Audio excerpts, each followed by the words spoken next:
I never asked to be born into this family. Hell, I never asked to be born at all.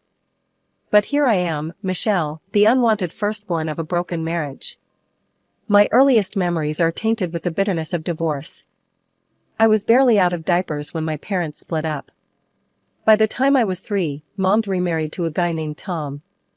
Tom wasn't all bad, I guess. He doted on my mom, showered her with gifts and attention. But it was clear from the start that I was just baggage that came along with the package deal. Things changed when I was 5. Mom got pregnant, and suddenly the whole world revolved around the precious new baby growing in her belly. Tom was over the moon, talking endlessly about his child as if I didn't even exist. The day my sister Emily was born, I might as well have turned invisible. Tom held her like she was made of glass, cooing and making faces I'd never seen before. Mom beamed with pride, as if this was her first child. "Michelle," Mom said, finally remembering I existed. "Come meet your baby sister.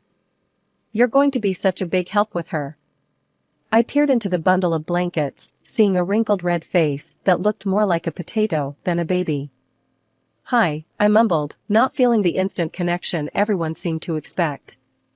From that day forward, my childhood ended.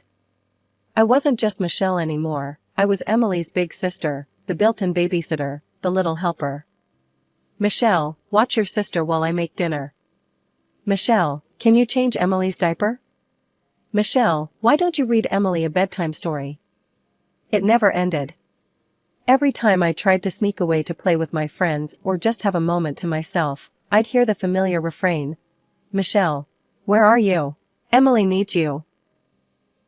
I grew to resent that tiny, squalling creature that had stolen my place in the family. But whenever I showed the slightest hint of frustration, I was met with disappointment and lectures. "You're a big girl now, Michelle," Mom would say, her voice stern. "It's time to start acting like it. Emily needs you to be a good role model." "Yeah," Tom would chime in. "You should be grateful to have such a wonderful little sister. Some kids would kill for that opportunity." And so began the pattern that would define my childhood, always putting Emily first, always pushing my own needs and wants aside. I was Michelle the babysitter, Michelle the helper, Michelle the invisible girl. As Emily grew older, the divide in our family became more pronounced. By the time she was 7 and I was 12, it was clear to everyone, including me, who the favorite child was.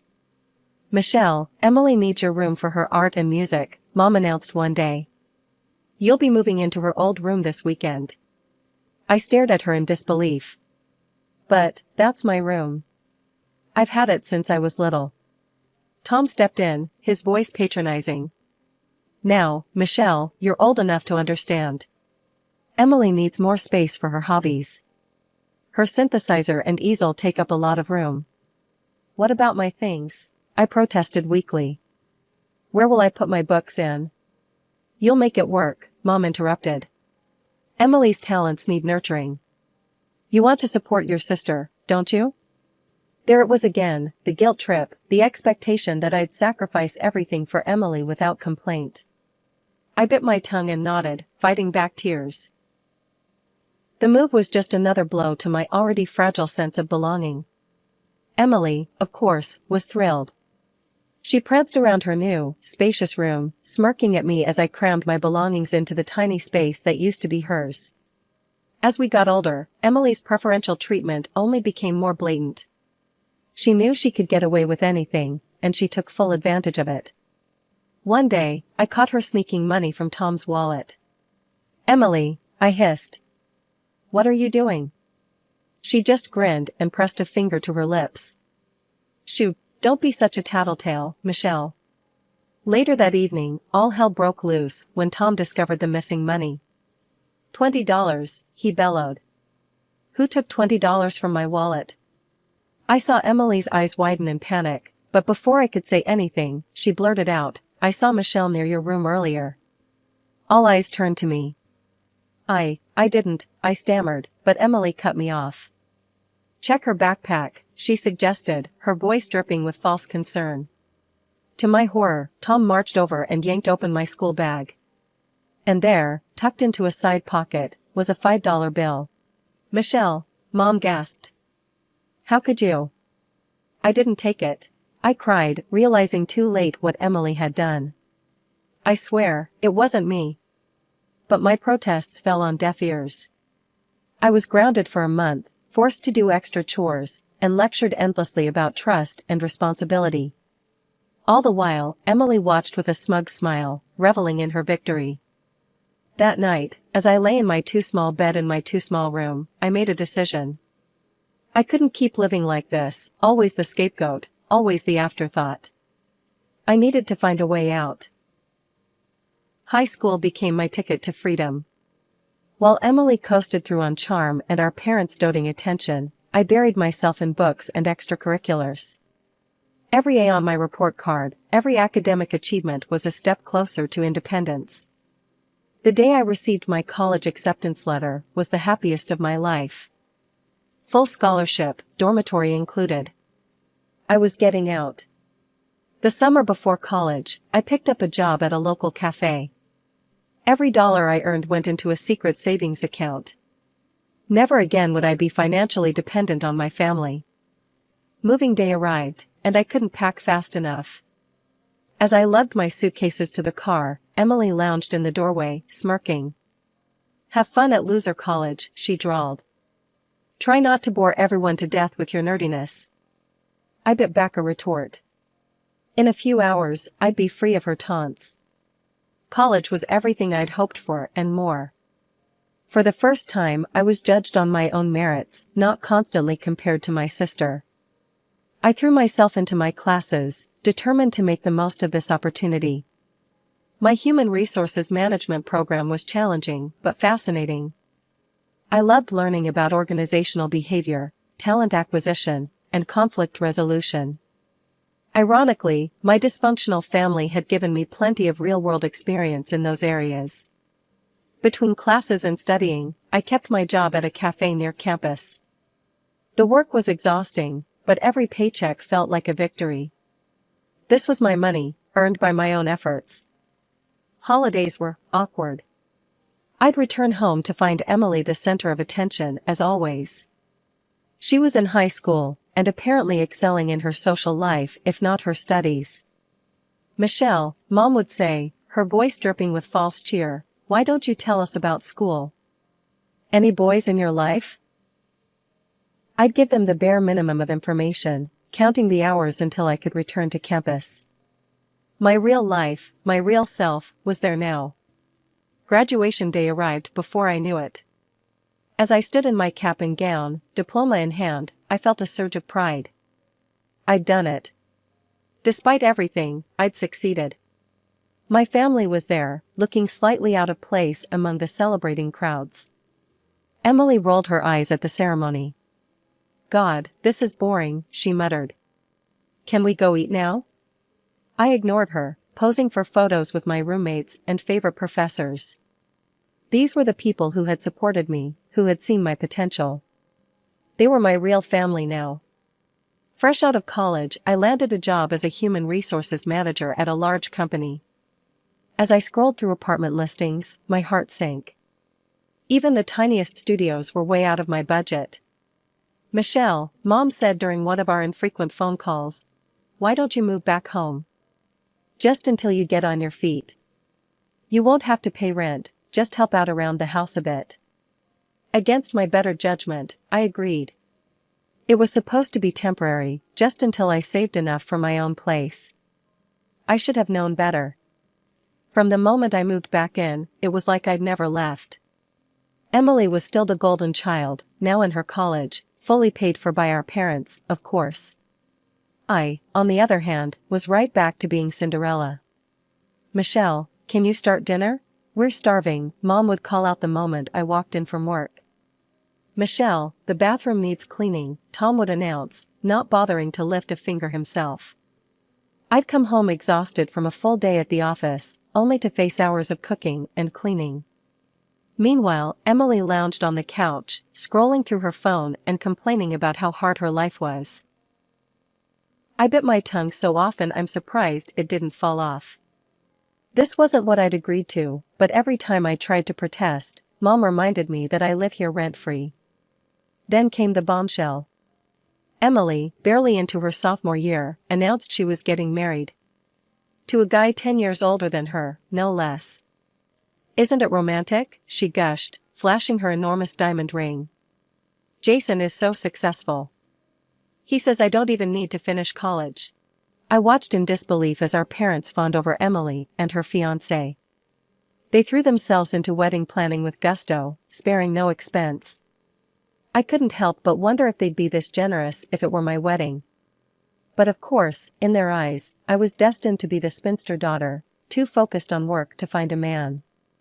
The wedding was a lavish affair. I stood beside Emily as her bridesmaid, plastering on a fake smile as I watched my parents beam with pride. This was everything they'd ever wanted for their favorite daughter. After a honeymoon in the Maldives, another gift from our parents, Emily and Jason moved into a rented apartment. I thought maybe things would improve at home without Emily's constant presence. I was wrong. A few months later, Emily showed up on our doorstep, glowing with news.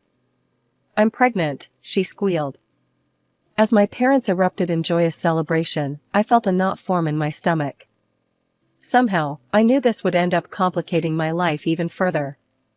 Sure enough, over the next few months, I was roped into helping Emily prepare for the baby. Shopping trips, doctor's appointments, setting up the nursery, all on top of my job and household chores. When my nephew was born, Emily and Jason were over at our house constantly. More messes for me to clean, more mouths for me to feed. "Isn't it wonderful?" Mom cooed, cradling her grandson. "Our family is growing." I looked around at the chaos, toys strewn about, dishes piled in the sink, my work papers shoved aside to make room for baby gear. This wasn't my family, not really. And this definitely wasn't my life. A year had passed since the birth of Emily's son. I'd settled into a routine, balancing my job with the endless chores at home. It wasn't ideal, but I was making it work. Then came the dinner that would change everything. "Michelle," Mom said, her tone unusually serious. "We need to discuss something. Your sister's moving back home, with Jason and the baby. They can't afford their place anymore."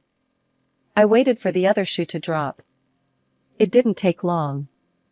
"We need you to move out," Tom said bluntly. "By the end of the week." The fork clattered from my hand. "What? But, where am I supposed to go?" "You're a grown woman with a job," Mom said dismissively. "You'll figure it out." Anger, hot and fierce, bubbled up inside me. "Why is it always about Emily?" I exploded. "Why do you always choose her over me?" "Don't be selfish, Michelle," Tom snapped. "Your sister has a family to support. You're alone. You can manage on your own." "Selfish?" I repeated, incredulous. "I've done nothing but sacrifice for this family for years." Mom's eyes narrowed. "Well, we won't be needing your sacrifices anymore. Or your services as a maid, for that matter." In a daze, I packed my belongings. There wasn't much, most of the furniture belonged to my parents. Tears streamed down my face as I lugged my suitcases to my car, but I refused to let them see me break. As I drove away, I caught a glimpse of Emily's car pulling into the driveway. She gave me a little wave, her expression a mix of triumph and happiness. I found a small apartment across town, barely more than a studio. It was all I could afford on such short notice. As I unpacked my meager belongings, a strange sense of peace washed over me. For the first time in my life, I was truly on my own. Days turned into weeks. I threw myself into my work, determined to prove I could make it on my own. And to my surprise, I found I was happier than I'd been in years. No one to clean up after, no one to cook for, no one's needs to put before my own. 2 years flew by in a whirlwind of hard work and dedication. My efforts hadn't gone unnoticed. I was promoted to Chief Recruitment Manager, a position that came with a significant pay bump and a lot more responsibility. I moved to a nicer apartment closer to work, filling it with furniture I'd chosen myself. No hand-me-downs, no compromises. Just my style, my space. It felt like freedom. I'd finally found some peace, away from the constant drama of my family. Then, out of the blue, my phone rang. Emily's name flashed on the screen. Michelle, her voice was syrupy sweet. "I need a favor. Jason's looking for a new job. I was hoping you could help him out at your company." I sighed. Of course. It wasn't a social call after all. "I can look into it," I said cautiously. "But I can't promise anything." When Jason's resume landed in my inbox, I did my due diligence. I found a few entry-level positions that matched his qualifications and passed them along. "These are beneath me," Jason scoffed when I called to discuss the options. "Don't you have anything better?" I bit back a retort. "These are the positions available that match your experience. Take it or leave it." He left it. A few weeks later, I heard through the office grapevine that Jason had landed a cushy job at our biggest competitor. As head of sales, no less. I nearly choked on my coffee when I heard. "How the hell did that happen?" I muttered to myself. It didn't take long to find out. Mom let it slip during one of our infrequent phone calls. "Oh, your father pulled some strings," she said casually. "He knows someone on their board of directors. Isn't it wonderful? Jason's doing so well." I felt like I'd been punched in the gut. All those years of hard work, of proving myself, and my parents had never once offered to help me. But for Jason, they'd move mountains. I wanted to scream, to confront them about the unfairness of it all. But what would be the point? They'd never see it my way. So I swallowed my anger and said nothing. A month passed. I threw myself into my work, trying to forget about Jason and my family's blatant favoritism. Then came the call that would change everything. "Michelle," Jason's voice was low, conspiratorial. "I need your help with something." "What is it?" I asked, wary. "I need some information. Customer lists, pricing details. You know, the good stuff." I felt the blood drain from my face. "Are you asking me to steal confidential information?" "Come on, it's not stealing," he cajoled. "Just sharing. Between family." "That's corporate espionage, Jason. It's illegal." He laughed, as if I'd told a particularly funny joke. "No one will know it came from you. I'll make it worth your while. We'll split the commission." I couldn't believe what I was hearing. "Absolutely not. Don't ever ask me something like this again." "Don't be so uptight," he pressed. "Think about Emily, about your nephew. Don't you want to help your family?" That was the last straw. "If you ever contact me about this again, I'm going straight to the police," I snapped. "And don't you dare use my sister or nephew to manipulate me." I hung up, my hands shaking with rage. How dare he? But I had a sickening feeling that this was far from over. A week after Jason's disturbing phone call, I was buried in paperwork when my assistant buzzed me. "Miss Carter, your sister and her husband are here to see you." I froze, a chill running down my spine. This wasn't a coincidence. "Send them in," I said, my mind racing. Emily bounced in, all smiles and chatter, with Jason following close behind. Surprise! We were in the neighborhood and thought we'd drop by. As they settled into the chairs across from my desk, I discreetly sent a text to our head of security, "Keep an eye on Jason, my brother-in-law. Suspicious activity possible." "So, how have you been?" Emily gushed, launching into a monologue about her son's latest achievements. I nodded along, half listening, my attention focused on Jason. He was fidgety, his eyes darting around my office. Suddenly, he stood up. "Sorry, where's your restroom?" "Down the hall to the left," I said, watching him hurry out. The moment the door closed, Emily leaned forward, her voice dropping to a conspiratorial whisper. "Oh my gosh, Michelle, you'll never believe what happened at the grocery store yesterday." So, I was in line, right? And this lady in front of me had, like, a million coupons. As Emily prattled on about her mundane grocery store adventure, my suspicion grew. She was trying too hard to keep my attention, her story unnecessarily detailed and animated. My hand inched towards the silent alarm button under my desk. And then the cashier called the manager, and you won't believe what he said. Emily continued, her eyes darting to the door and back to me. I pressed the alarm. Within seconds, I heard commotion in the hallway. Emily's eyes widened. What's going on? We rushed out of my office to find chaos. Security guards were wrestling Jason to the ground outside the sales director's office. Scattered papers littered the floor around them. Let go of me, Jason yelled, struggling against the guards. This is a misunderstanding. Emily screamed, rushing towards her husband. What are you doing? Let him go. I stood frozen, watching the scene unfold. The police arrived minutes later, taking statements from everyone involved. I told them everything, Jason's phone call, his request for confidential information, my suspicions about today's visit. The next morning, I was called into the director's office. My palms were sweaty as I knocked on the door, unsure of what to expect. Michelle, the director said, gesturing for me to sit. I want to commend you for your actions yesterday. Your quick thinking and integrity prevented a potentially disastrous breach of our company's security. I let out a breath I didn't know I'd been holding. Thank you, sir. I was just doing my job. He nodded approvingly. That's the kind of dedication we value here. In fact, I think it's time we discussed your future with the company. As I left his office an hour later, my head was spinning. A promotion, a raise, and a commendation in my file. It was everything I'd worked for, everything I'd dreamed of. But as I sat at my desk, staring at the family photo I still kept despite everything, I couldn't help but wonder, at what cost did this success come? And what would happen next, with my family?